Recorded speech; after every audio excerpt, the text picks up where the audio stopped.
Assalamualaikum warahmatullahi wabarakatuh. Waalaikumsalam warahmatullahi Waalaikumsalam wabarakatuh. warahmatullahi wabarakatuh. Waalaikumsalam Selamat warahmatullahi pagi, wabarakatuh. salam sejahtera untuk kita semuanya, rekan-rekan mahasiswa-mahasiswi. Ini perkuliahan Aduh. online. Sebagaimana kita sepakatin dalam perkuliahan ini, ada beberapa mau pemateri sebagai pemapar tugas. Semalam siapa yang akan memaparkannya ya?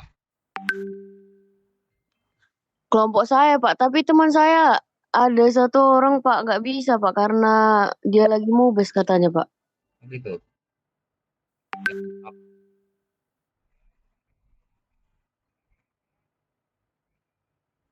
Oke, nanti saya telepon. Saya ngajar dulu bentar ya. Jadi gimana? Mau materi aja kita? Kita tidak jadi Karena teman saya juga, Pak, dia kayak mau presentasi juga, cuman lagi ada kegiatan dia, Pak. Izin dia, Pak. Baik, kalau memang seperti itu, kalau begitu kita materi dari Bapak saja lah ya. Baik, Pak. Baik, Pak. Baik, Pak. Harusnya kita kan materi dari rekan-rekan mahasiswa-mahasiswi.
Nampak rekan-rekan mahasiswa-mahasiswi? Nampak, Pak. Baik, rekan-rekan mahasiswa-mahasiswi, Nampak, Pak. di dalam perkuliahan ini kita akan membahas tentang hak tersangka. Sebagaimana dalam konteks kebijakan hukum pidana, ada beberapa hak-hak seorang tersangka dalam konteks pidana. Kita membahas dalam kebijakan hukum pidananya dalam konteks pidana. Ada beberapa hak seorang tersangka.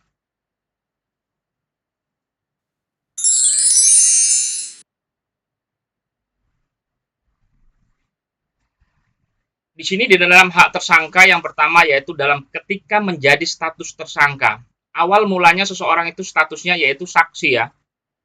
Di tingkat kepolisian awal mulanya saksi. Sebelum menjadi tersangka, saksi. Ketika menjadi seorang saksi bisa ditingkatkan menjadi tersangka. Ketika menjadi tersangka, sudah dipastikan dia akan menjadi terdakwa. Akan disidangkan di dalam pengadilan. Tetapi ada hal mana, rekan-rekan mahasiswa-mahasiswi, ada haknya seorang tersangka di sini. Yang pertama yaitu cepat diperiksa. Artinya cepat diperiksa ini adalah ketika di kepolisian agar cepat di BAP supaya berkas tersebut dilanjutkan ke kejaksaan agar dibuatlah namanya dakwaan. Ketika menjadi tersangka cepat diperiksa, mengajukan saksi, saksi yang meringankan bagi tersangka, dan ada haknya lagi bisa ketemu dengan setiap saat dengan PH. PH-nya sebagai penasihat hukum atau sebagai advokatnya. Sebagai tersangka juga memberi keterangan bebas, tidak ditutup-tutupin. Ada namanya bantuan hukum. Ketika tidak ada PH, maka dia bisa meminta negara untuk memberi bantuan hukum apabila ancamannya lebih dari 5 tahun. Mengirim surat mengantar kepada hukum, pada hukum, artinya hak-hak tersangka itu dibebaskan, tapi tidak sepenuhnya bebas 100%. Karena status dia sudah menjadi tersangka, tidak sepenuhnya bisa menjalankan aktivitas. Tapi ada hal-hal yang harus dibolehkan dalam undang-undang. Makanya ada hak-hak tersangka. Jadi rekan-rekan mahasiswa-mahasiswi harus bisa memahaminya. Yang dominan adalah ketika menjadi tersangka, kita dibebaskan untuk berbicara kepada PH kita. Untuk meminta masukan-masukan kepada PH kita untuk bagaimana langkah-langkah hukum yang akan dibangun untuk menjadi ringan ketika jeratan hukuman tersebut. Setidak-tidaknya ringan, kalau bisa bebas. Kan begitu.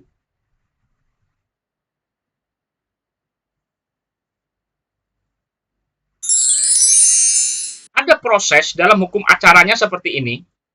Seperti saudara ketahui dalam bagan ini, sebelum menjadi tersangka seseorang, ini adalah tingkat di kepolisian. Kepolisian menjadikan seorang tersangka, dasar hukumnya adalah adanya laporan dan pengaduan. Tidak mungkin seorang bisa ditersangkakan tanpa dasar hukum. Yaitu dasar hukumnya adalah laporan atau pengaduan.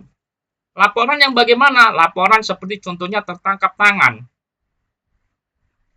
Saudara, ada seorang melaporkan, Pak Polisi, di sana ada begal. Langsung polisi datang, langsung tertangkap tangan. Atau Pak Polisi diduga dia membawa sabu-sabu. Saudara melaporkan tidak diminta BAP, tapi hanya lapor sama polisi, polisi akan mengejarnya. Makanya dikatakan tertangkap tangan. Atau polisi melihat dengan kasat mata, melihat, mendengar, mengetahui, diduga melakukan perampokan di depan polisi. Maka ditangkap oleh polisi tersebut. Namanya yaitu tertangkap tangan. Sedangkan pengaduan diketahui petugas. Saudara mengadu, Anda merasa dirugikan. Saudara datang kantor polisi, Pak Polisi, rumah saya kemalingan tadi malam. Maka polisi akan mengecek rumah saudara benar nggak kemalingan. Begitu dicek, dilihat CCTV, ada orang yang masuk. Nampak wajahnya. Merasa dirugikan, maka polisi diketahui petugas, maka polisi akan mengangkat orang tersebut. Tapi saudara wajib di BAP ketika pengaduan. Kalau laporan saudara tidak di BAP, apa itu BAP? Berita acara pemeriksaan. Ketika pengaduan, saudara wajib di BAP. Tapi kalau laporan perlu di BAP. Itulah perbedaannya.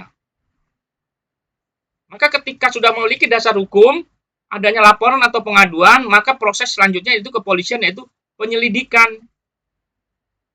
Selesai penyelidikan yaitu penyidikan. Artinya penyelidikan perlengkapan berkas. Begitu lengkap berkas, maka penyidikan ditingkatkan menjadi tersangka. Ketika sudah menjadi tersangka, seperti saya uraikan tadi, masuklah dilimpahkan ke kejaksaan, berkas dianggap lengkap, namanya P21. Tetapi ketika berkas tidak lengkap, namanya P19. Nanti lebih dalam kita jelasin lagi. Ketika sudah dilimpahkan ke kejaksaan, sebagaimana saya utarakan tadi, maka jaksa wajib membuat surat dakwaan. Dasar hukum membuat surat dakwaan adalah BAP tadi, berita acara pemeriksaan. Baik itu dari pengaduan, dari laporan. Dasar hukum membuat dakwaan adalah berita acara pemeriksaan dari kepolisian. Karena di BAP itu sudah lengkap. Adanya alat bukti. Adanya tersangka, terdakwa. Baru ketika sudah menjurat surat dakwaan, dilanjutkan ke pengadilan setempat. Lokusnya di mana, PN-nya di mana. Ketika melakukan kejahatan di Medan, maka PN-nya adalah pengadilan Medan. Ketika PN-nya, lokusnya di pengadilan Binjai, maka pengadilan Binjai lah PN-nya. Lokus deliktinya, melakukan kejahatannya di mana. Ketika sudah diajukan ke PN, maka diproseslah persidangan. Sebagaimana proses persidangan, yaitu membacakan surat dakwaan, eksepsi, dan seterusnya. Hingga putusan.